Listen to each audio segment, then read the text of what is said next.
because they didn't shut it down. The Chinese pulled out. They were like, okay, you don't want us here, we get it. But we don't want the other ones here either. How hard are we willing to work? I want to just emphasize that there have been so many indigenous protectors of our planet, protectors of our water, protectors of our soil, protectors of our air.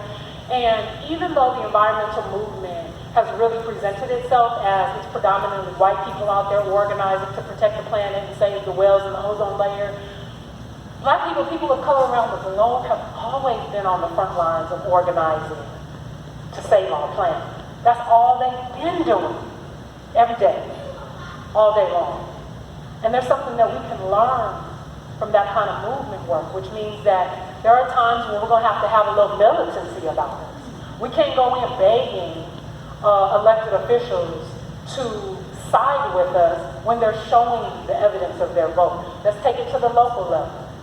The same way a Bernie Sanders, an AOC, or Rashida Tlaib would sign off and vote in favor of that kind of budget is happening right here. Our very own mayor, our council people, they're signing off on the equivalency of those budgets locally when they fund 63% toward cops, jails, and reactive measures, 3% toward children and families, and only 1% toward job development. Whatever we're seeing on the local level, we gotta look up and see what's happening on a federal level, and whatever we see happening on a federal level, we gotta look down. We gotta remember the police and the military have similar jobs. And I'm not saying that to scathe our military siblings. They're just looking for opportunity. My father was in the military, I get that. And I still say the same thing in the presence of my father. So, I got more to say, but I'm gonna just stop right there, because I want to make time for some conversation. And if there's something I didn't say, I'll get it in the conversation. But I just really want us to contend with what we're dealing with in a real, honest, and principled way. And I don't want us to leave this room without clarity of mind about what we can actually do. And we're going to go a little deeper with that. Okay. I'm going to turn it back over to you.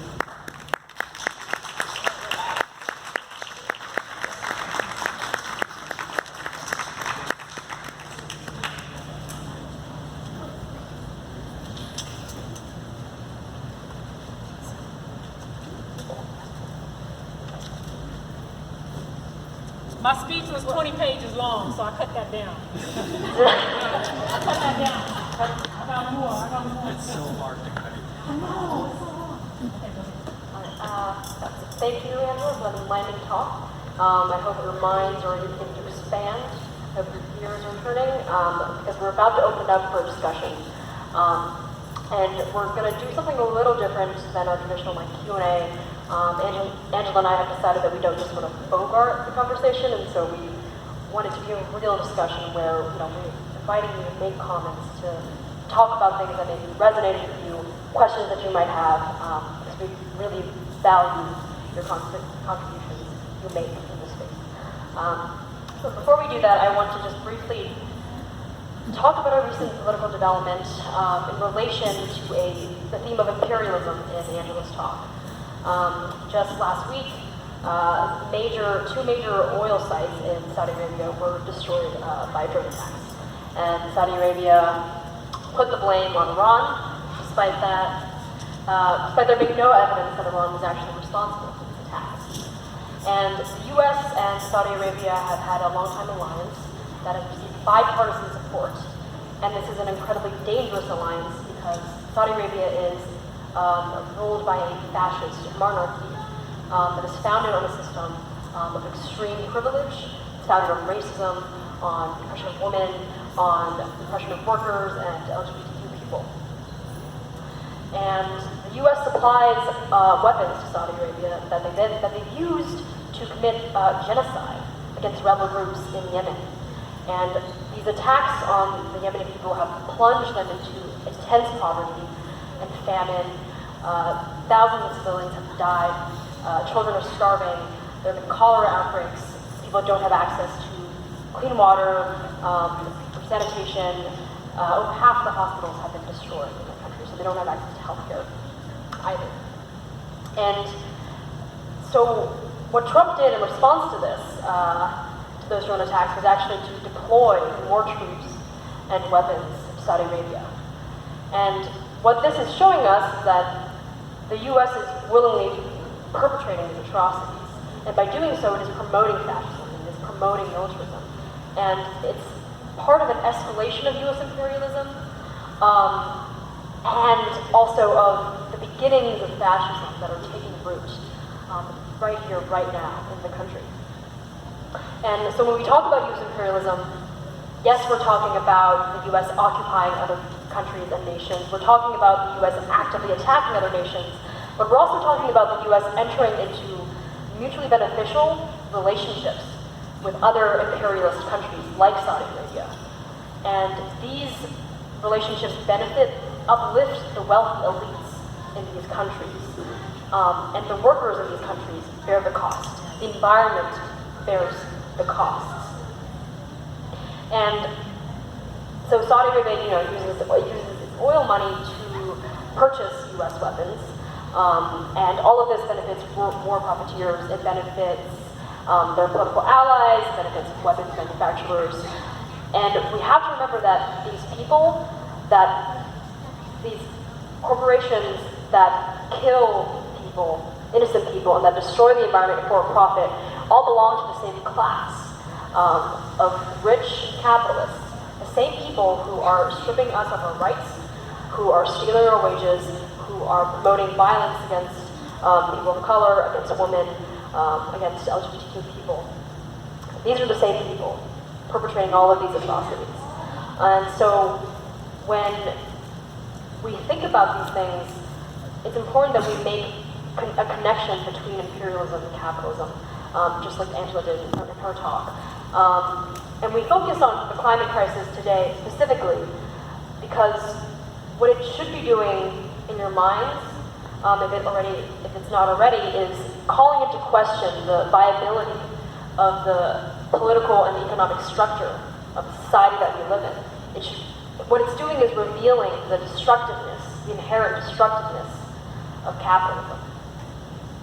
And we have to remember that there was a global action for climate change Friday, and I want to clarify that, of course, this is a source of hope. Over 4 million people all around the world took to the streets, and it was a youth-led movement. But again, the focus was on, mainly on this transition to renewable energy sources. And it didn't call for an end to U.S. imperialism, and it didn't call for energy production to actually be owned collectively. Like, what would it look like if workers collectively owned the production, the means to produce energy? What would it look like to live in a world that's free of imperialism, of capitalism? And so the climate movement needs to make one hell of a comeback, but I hope Angela has managed to convince you that this needs to be grounded in revolutionary struggle, right? Capitalism is about consolidating economic and political power. And so why should we ever think that capitalists in power would ever just voluntarily relinquish that power, right? And this includes people who are elected, who rise to power through capitalism. And this means you're elected officials. This means that the people, these democratic socialists, these party candidates that we're all kind of sort of rooting for, right? And so it takes more than just talking about these things and educating others about these things. It takes, actually taking to the streets, coming together and organizing to fight against capitalism and to overturn it, and to radically transform society and to build one in which everyone is treated free. And so I want to mention a few upcoming, actually, you know what? No. We're going to open this up for discussion now. And then we'll do this after. Yes. So we're in discussion mode right now.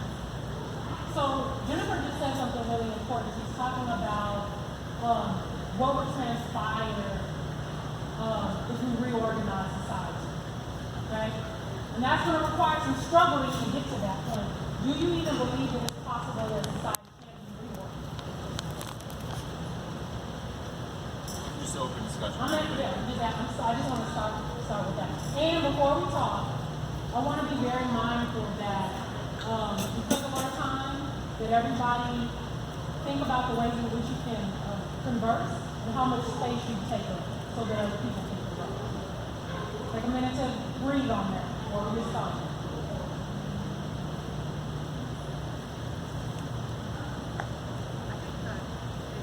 So we talk about going to renewables and using solar and wind, like that's restructuring society in that way of consumption. But that also like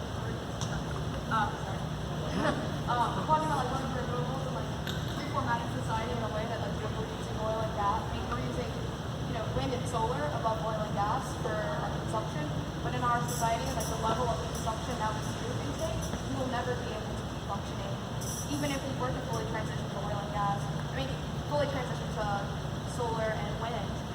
Like the way that we consume at this point, that's not going to be able to keep up.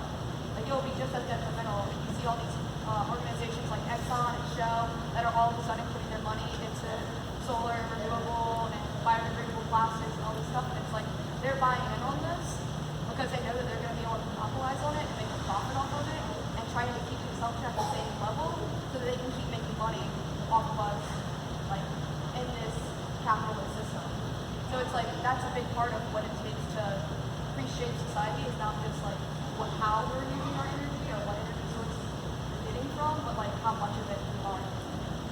And so that's a big thing that needs to be thought about when we are like reimagining what we can do in our community and how to reshape ourselves. Thank you for that. I wanted to respond to that because I think what you're raising is that we're going to have to have economic planning. So we talk about we're going to have socialism where the workers control the means of production. Then we have to have a rational production for human needs. And under capitalism, it's producing so much because we're supporting this parasitic class of capitalists only. So when we get rid of them, we can organize to produce more human needs. And if I can just start on that real quick, I don't know what I can add. There's not any, like what you just said and what Greg was talking about, there has been so much collective genius on this planet where there's been proposal after proposal after proposal, and people who've already figured this out. The issue is that the capitalists don't want that to happen, right? And so that's where this idea of this type of stuff is going to have to happen. And if we want it badly enough, we have to fight for it. Yeah, that's exactly. So I was going to say this at the end, but I guess we'll start at the end.